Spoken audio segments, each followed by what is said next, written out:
Hello everyone and welcome to today's video. Today we will be predicting all the MLB series for this weekend with analysis just the same stuff as throughout the week. So I'm excited and I hope you guys are too. Hope you guys are doing well today. Hope you guys will have a fantastic weekend. So let's get going. The first series we'll be covering is the Toronto Blue Jays versus the Baltimore Orioles. The Blue Jays coming off a series win versus the Marlins, as the Orioles are coming off of having a huge series win themselves versus a good Rays team, who I see as one of the best in baseball. And series win that the Orioles got for a momentum. And their bats were red hot in that series. I think for the Orioles to win this series outright, they will have to get the bats staying red hot. I guess the Blue Jays, a team who has put out some good pitchers in this series. So I predict that this series will be a split since it's a 4-game series. And honestly, I can see your team winning 3 out of 4 too, but as right now, I have it as a series split. The Braves versus the Reds. This will be a pretty interesting series, but I do have the Atlanta Braves winning 2 out of 3. Both teams coming off of series wins. Reds against the Mets and the Braves against the Red Sox. Every Braves pitcher in the series is coming off of getting 3 runs or less. So they're coming in hot off of pretty good outings. And they've just been pitching well all year. The Braves pitching staff has been performing well all year long. So it's definitely no fluke. That along with their bullpen being rock solid, that I think will lead them to a series win here in Cincinnati against the Reds. Offense has been better as of late, and the Reds are just going to have to continue to swing it to beat the Braves in this series. I just don't think they have the pitching on their side. And overall, the Braves are just the better team. So giving the Braves winning 2 out of 3. Padres versus the Nationals. So this will be an interesting issue for myself because these teams are kind of going in different directions, but not the way you would think. The Nationals are coming in kind of higher now. I mean, they've won. They have won. It's like 7 of the last 9 games, and the Padres are coming in having lost their last 4 games, including getting swept at home against the Philadelphia Phillies. This series will depend if the Padres bats can find their groove again, and will have to do it against Nats pitchers who are coming off of great outings against solid opponents, including Foster for the Nationals, shutting out a solid Atlanta Braves lineup. Foster Griffin, shutting down a good Braves lineup. Zappa Littell pitching a great game versus the Guardians. His last outing on the road, with only 1 run and 11 strikeouts. I do ultimately think the Nats will keep riding high, and they will take the series 2 games out of 3. And honestly, I wouldn't be shocked if they swept. On to the next one, Pirates versus the Twins. The Pirates coming off of a series split versus the Cubs, which honestly, as a Cubs fan, I thought they were just going to sweep the series. How the Cubs looked. But anyway, and the Twins are coming off of dropping 3 of 4 versus the White Sox. Just a rough series for the Twins. Pirates starters were impressive with 3 out of the 4, only giving up 1 run. I don't think this series will be much different, as I believe Pirates pitching will shut down this Twins lineup.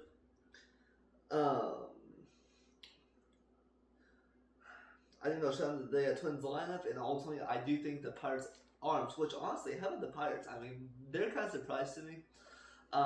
They have pitching rotation that they have is very solid. I mean, it's basically just a bunch of young arms. Skiing, Ashcraft, just to name a couple. Um, and honestly, I mean, then their offense is doing pretty solid. It's still not a great Pirates team, but it's definitely a lot better than what Pirates fans normally see. So, and I just think that the minimum not going the way of the Twins. Ultimately, I think that will be the difference in the series.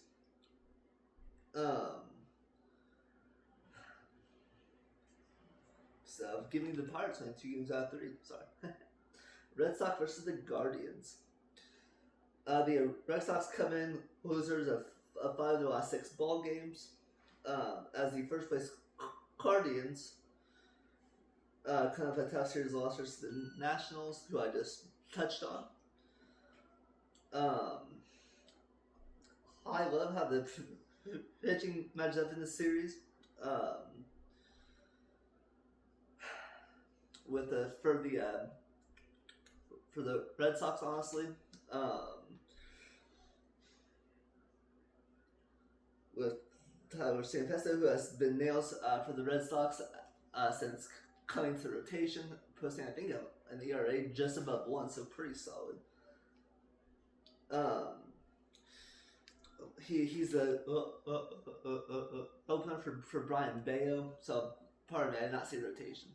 I did not say rotation. He's just the opener for Brian Bayo, who's coming off of a good outing himself. I just like the pitching matches up. I feel like Boston, if they can get us some runs, they can just feel good. And their bullpen's been solid. I think they can just rock the series win. So give me the Boston Red Sox winning this series. Marlins versus the Mets. These teams just literally faced off a week ago with the Marlins sweeping the Mets. The Mets offense just getting shut down by this Marlins rotation. I mean, in the Marlins, they have some nice pitchers themselves here. Perez, I guess Sandy hasn't been terrific, but he's still solid in my opinion. And the Marlins, coming off of a series loss versus the Blue Jays, as the Mets are coming off of a series loss themselves against the Reds. And the Mets are losers of 5 of 6, and it just feels like they've been struggling for a while. Not just this recent stretch. I feel like it's been like a while, just been dragging on and on for the Mets. They lost 5-6, including by these Marlins a week ago, as I just mentioned. I see the series going the same way as that last Mets Marlins series, as the pitching lines up well for the Marlins with Max Meyer, who has been a shutdown starter all year, and Tyler Phillips being nails as well, and combine that with a struggling Mets offense, and Nolan McLean, who is a starter in the series, also just coming off of 2 rough outings, allowing a total of 15 runs in the last 2 games. I just don't see this going the Mets' way unless they can find some offense. So, giving the Marlins to sweep the Mets, and the Mets will continue to dive. On to the next. Angels versus the Rays. To me, this will be an interesting series. Both these teams have seasons that are going in different directions, but also have been going in opposite directions as of late. The Angels winning 5 of their last 6 games, as the Rays have lost their last 4. Honestly, I can see anyone winning this series. I feel like this would be a good series. It's going to go either way, especially because for me, baseball's all about momentum. So how can you carry that momentum into your next series? I think momentum baseball just means everything. I mean, if you're a team that's lost like 7-9, you're going pretty rough. But the good thing about baseball is you can snap out of it any time. I just saw the Cubs, who lost 11 in a row. 11 in a row and won the last 2 of the series. So there you go. It's just about a momentum.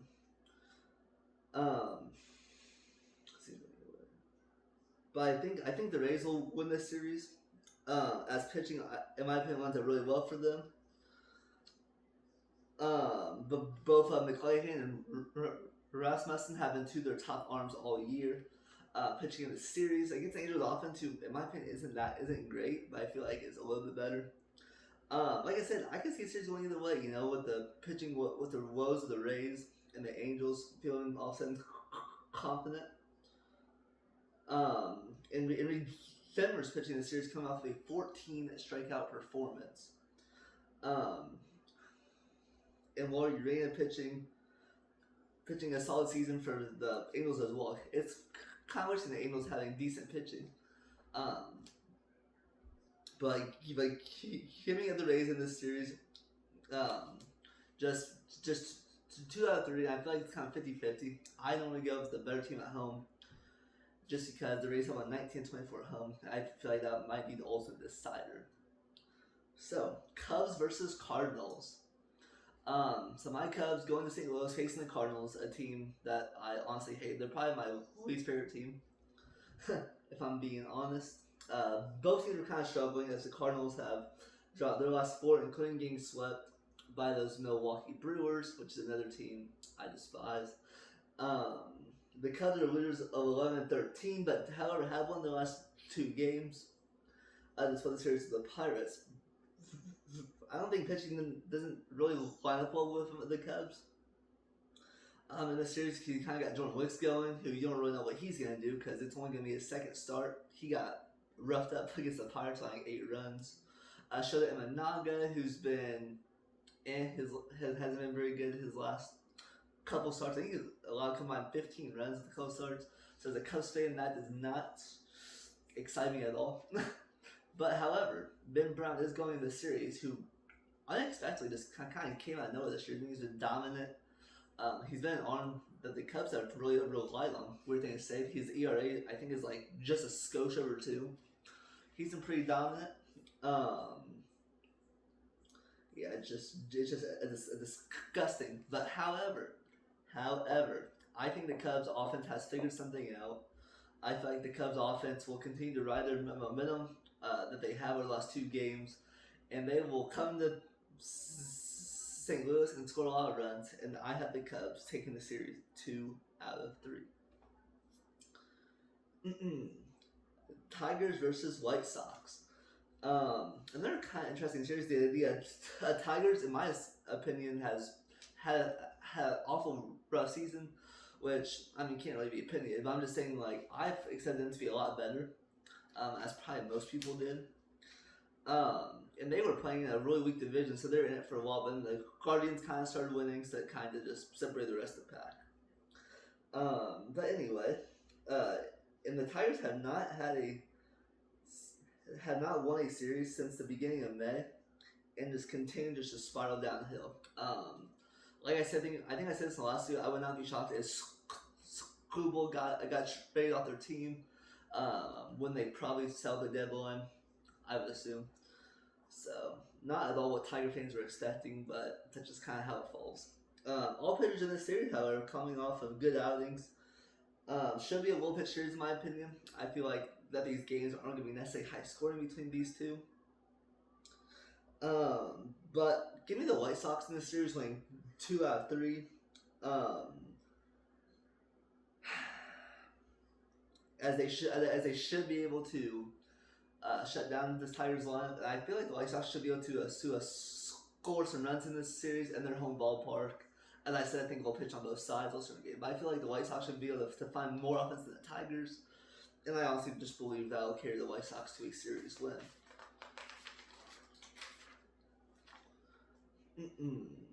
Royals versus the Rangers. Kind of just another example of just both teams are just spiraling.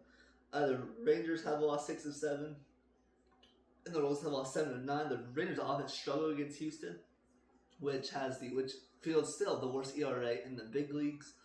Which honestly, Houston, they might not have that much longer because they've been pitching really well. You can pitch well against the Cubs, the Rangers now. I mean, they've been shutting people down here lately, and they should be getting some of the guys back from injury. So I'll see. But anyway, back to the Royals versus the Rangers.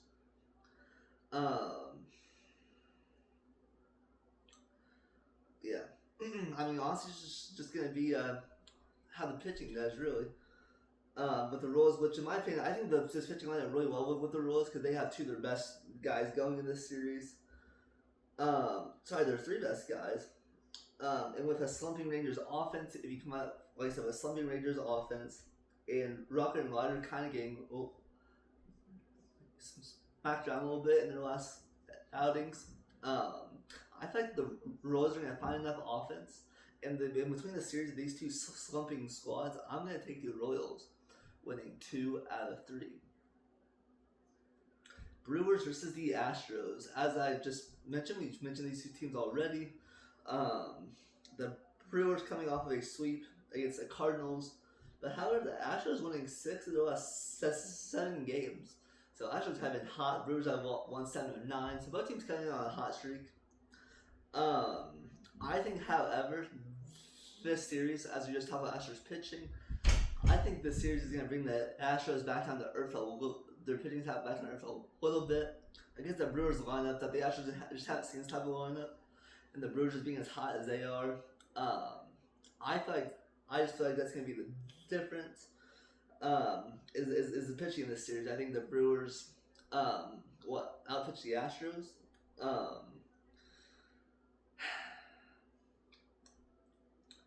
I don't really know if the Astros rotation is going to really have much an issue because I mean they're throwing some good arms this weekend. Amai, who's been just a bright spot, and as well as Kai Wang Ting. I feel like that they're going to get brought back from down to earth in the bullpen. Because that bullpen before that Cubs series, they had like a 5-point-something ERA, so which is the worst in baseball. So they were obviously not good. Obviously, they had a lot of injuries and stuff like that, but obviously, I just hit on being a bright spot. But I just feel like the pitching is going to be a disadvantage to the Astros. Coop that with Brewers pitch with the Brewers offense, who I think is really solid. Give me the Brewers sweeping the Astros in this series. Giants versus the Rockies. Talk about slumping squads, hey? Both teams having a rough time as the Giants have lost 7 and 9, and the Rockies losing their last 5 and 8 out of 9 overall as well. So here you go, a series between two just slumping teams who just want to forget about the season, even though we're just in late May. But I think this will be the highest scoring series of the weekend, with struggling arms on the mound all weekend for both teams. But I think that the Giants will outduel the Rockies in this NL West showdown. So giving the Giants winning the series 2 games out of 3. Yankees versus the A's. The Yankees have won 4 straight, and the A's had dropped 5 of their last 6 ball games, but only a game back in that just atrocious AL West. I don't know if you guys take eye on the AL West. The Mariners are in first place right now, and they're under 500. Like the A's are still in this, and they're just under 500. Every team's under 500. I mean, the AL West is just a crud show, in my opinion. But the A's have struggled offensively, only scoring a combined 4 runs in their last 3 ball games. Not good. I see that trend continuing this series. I don't see a reason why it should not continue, other than it's baseball. And the Yankees carrying that momentum into the series against the A's. So I have the Yankees taking 2 out of 3, but also could see it being a sweep. Alright, D-backs versus the Mariners. Got the Mariners winning this series 2 out of 3. Both teams riding high, with the Mariners winning 5 of 7 in first place, despite, as I said previously, having a losing record. The D-backs have won 10 of the last 11 and will play their first series in 2.5 weeks that have not been against either the Giants or the Rockies. Pretty insane stat there. I think the pitching matched up well for Seattle on paper, but the D-back starters this series have been pitching well, with highlighting Merrill Kelly, especially. Merrill Kelly, Zach Gallen, and Ryan Nelson all just pitching good, giving it 3 runs or less in their last few outings. Expected to be a well-pitched series, but the Giants and Rockies are not equally the same as the Mariners. So in this showdown, which I think should be a great series, well pitched, I see the Mariners taking 2 out of 3. Phillies versus the Dodgers. Both teams are coming off a sweep, so the Dodgers sweeping the Rockies at home, and the Phillies sweeping the Padres on the road, who have been playing better under Don Mattingly, in my opinion. Just probably the management trying to wake up a little bit, but the Phillies, they've been playing well. Connor Stotts are having even a rough season. I mean, you see all the big names. Kind of crazy. Wheeler and Lazaro having nails for the Phillies recently. They'll be tested against this potent Dodgers lineup, who is a challenge for any pitcher. The Phillies are gonna have to score runs in a series like this. I mean, the Phillies are gonna have to score runs in a series like this. It'll be tough. I mean, the Dodgers put some good arms. Blesky, I mean, he got roughed up a little bit his last time, but has been really good overall. Shohei, obviously, and rookie Sasaki. So this will be tough for the Phillies. I mean, anytime you play the Dodgers, it's gonna be tough. But I think the Phillies are actually gonna have to wake up in the series, and Dodgers. I just think that the Dodgers offense is gonna do more in the series to secure the series win. So give me the Dodgers taking 2 out of 3. That will wrap it up. Thank you guys for